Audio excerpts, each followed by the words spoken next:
नमस्कार, news nation के digital platform पर आप सभी का स्वागत है। मैं हूं आपके साथ अमृता गर्ग और आज हम जिस मुद्दे पर बात करने जा रहे हैं वो आप सबसे हमसे जुड़ा हुआ है, तमाम लोगों से जुड़ा हुआ है जो नौकरी पेशे से जुड़े हुए हैं। नौकरी करते हुए जो है आपका पीएफ कटता है, आपका प्रोविडेंट फंड जो है वो कटता है और आपकी सैलरी में से वो डिडक्ट होता है। एक शेयर कंपनी देती है, उसका एक हिसाब होता है। तो ये जो पीएफ है ये आपके लिए सिक्योरिटी अमाउंट होता है। एक तरह से ये आफ्टर जॉब आपकी सिक्योरिटी को जो है वो इंश्योर होता है।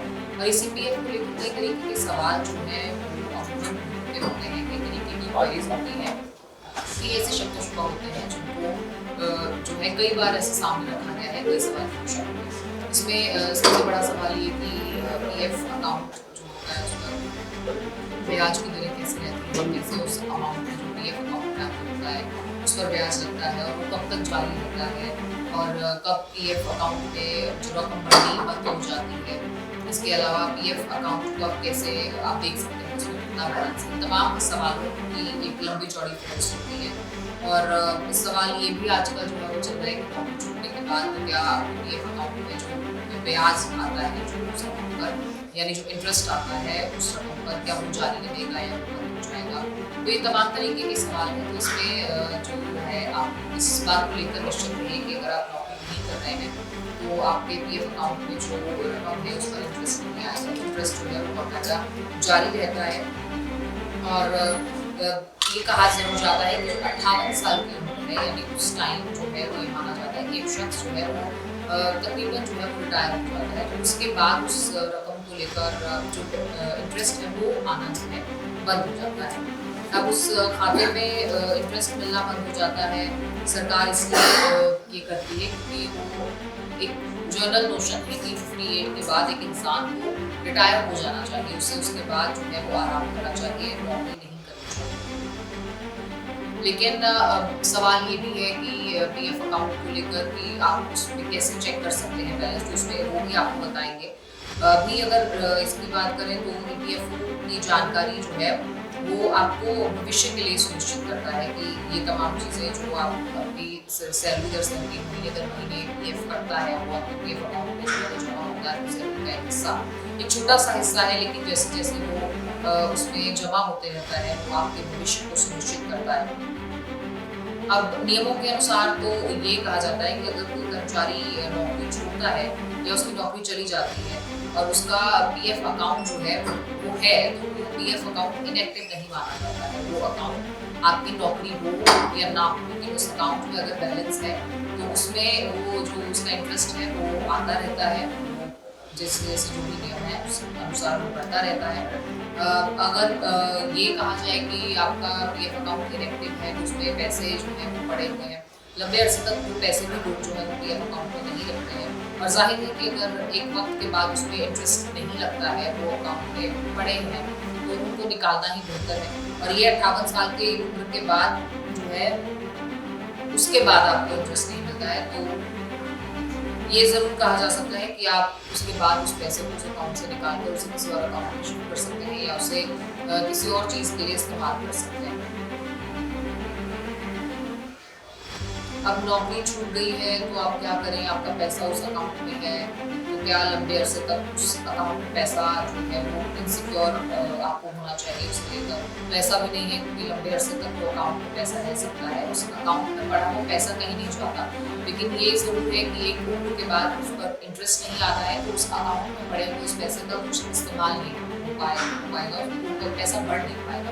इससे बेहतर ये होगा कि आप उसे निकाल कर किसी और फंड में इन्वेस्ट कर सकते हैं या शेयर्स में इन्वेस्ट कर सकते हैं या आप अगर अपनी कुछ कारोबार में इन्वेस्ट शुरू कर सकते हैं तो उसको भविष्य के लिए आप जो है वो सुरक्षित कर सकते हैं या फिर ये भी कर सकते हैं कि उसे आप ट्रांसफर कर लें। जैसे कई लोग इस चीज़ को लेकर बहुत कंसर्न रहते हैं कि अकाउंट को लेकर आप अगर नौकरी बदल रहे हैं तो उसके बाद आपको क्या करना है, तो आप मोबाइल नंबर के साथ उसी अकाउंट में जो है वो नए सिरे से जो सेम आपकी नई ऑर्गेनाइजेशन है सेम अकाउंट में आप पीएफ का जो पैसा है उसको ले सकते हैं। तो इससे क्या होगा कि एक ही जगह आपका जो पैसा है वो सुरक्षित रहेगा। और पीएफ बैलेंस हम कैसे चेक कर सकते हैं, इसके कई तरीके हैं। सबसे आसान तरीका है कि आप अपने रजिस्टर्ड मोबाइल नंबर से एक मिस्ड कॉल दें। उसके लिए जो नंबर है वो है 9966044425। इस नंबर पर आप मिस्ड कॉल दे सकते हैं। इसके अलावा आप SMS भेज सकते हैं अपने फ़ोन से EPFO HO UAN ENG ये टाइप कर आप इस पर भेज सकते हैं। नंबर है 7738299899। इस पर आप मैसेज कर सकते हैं, तो कुछ ही सेकंड्स में आपका जो बैलेंस है वो आपको शो हो जाएगा। इसके अलावा आप अपने पासबुक से भी जो है वो अपने PF अकाउंट की जानकारी ले सकते हैं, या फिर आप ऐप डाउनलोड करके भी पूरे सेक्शन में जाकर PF की जानकारी PF सेक्शन में जाकर अपने PF अकाउंट की पूरी जानकारी जो है वो ले सकते हैं। तो ये एक तरह से आपके भविष्य को सुनिश्चित करता है, ये जो प्रोविडेंट फंड है। और EPFO जो ऑर्गेनाइजेशन है यानी एम्प्लॉयर प्रोविडेंट फंड ऑर्गेनाइजेशन है, ये आपके भविष्य को सुनिश्चित करने का काम करता है। और PF अमाउंट जो है वो आपके अकाउंट में सुरक्षित रहती है। जो PF अकाउंट आपका बनता है, जो नंबर जनरेट होता है, उस नंबर को आप कैरी फॉरवर्ड करते हैं, तो आप सेव अकाउंट में नौकरी बदलने पर भी जो है आपका PF अमाउंट ले सकते हैं। दूसरी बात ये कि आप उस अकाउंट को जब चाहे तब इस्तेमाल कर सकते हैं, जो बड़ी धनराशि का जब चाहे तब इस्तेमाल कर सकते हैं। कंसर्न होता है या ये सवाल होता है कि क्या PF अकाउंट ही जो है वो ट्रांसफर कर लिया जाए, PF का पैसा क्या निकाल लेना चाहिए उस अकाउंट से और नए कंपनी में नए सिरे से PF अकाउंट जो है वो खोलना चाहिए। तो ये करना कई बार जो है वो हानिकारक साबित होता है, क्योंकि अगर आप बार बार उस अकाउंट में से पैसा निकालते हैं तो एक तो आपकी फ्यूचर सिक्योरिटी जो है वो कोलैप्स होती है, दूसरा आपको जो एक रकम मिलनी है पेंशन के तौर पर जब आप नौकरी छोड़ देते हैं करना, तो वो रकम जो है वो भी जो है वो कम होती चली जाती है। तो ऐसे में ज़्यादा डिसीजन जो सही माना जाता है वो यही कि आप अपना जो PF अमाउंट है वो नए अकाउंट्स में जो ट्रांसफ़र करें। अगर आप नई नौकरी ज्वाइन कर रहे हैं तो आप उसको उसके साथ लिंक कर लें, UN नंबर के साथ।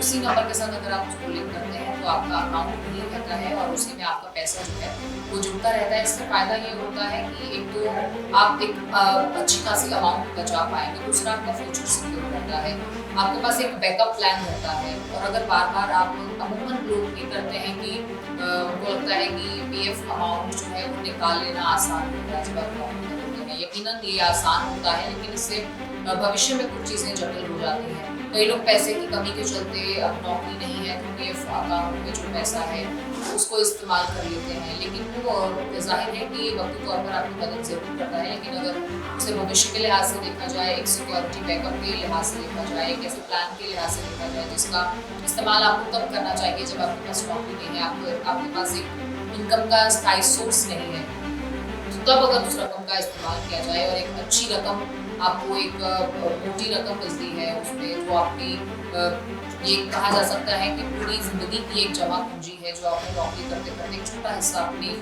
सैलरी में से 12% या 8% जो भी आपने अपना PF अमाउंट जो है वो जमा कराया अपनी सैलरी में से, तो वो आप एक छोटी छोटी रकम जो और अमूमन ये सजेस्ट किया जाता है कि 58 साल की उम्र के बाद आप उस अकाउंट से पैसा निकाल लें, क्योंकि उसका उसमें पड़े ना तो वो बढ़ रहा है ना आप उसको इस्तेमाल करें। इससे बेहतर ये होगा कि आप उसे कहीं अच्छी जगह इन्वेस्ट करें जहाँ आपको अच्छा इंटरेस्ट रेट मिल सके। बाकी 58 साल की उम्र तक जो इंटरेस्ट PF अकाउंट की राशि पर होता है वो 58 साल की उम्र तक आपको मिलता रहेगा, भले आप नौकरी छोड़ दें 40 साल की उम्र में या 50 साल की उम्र में। अगर आप नौकरी छोड़ देते हैं वो अकाउंट आपका इनएक्टिव नहीं।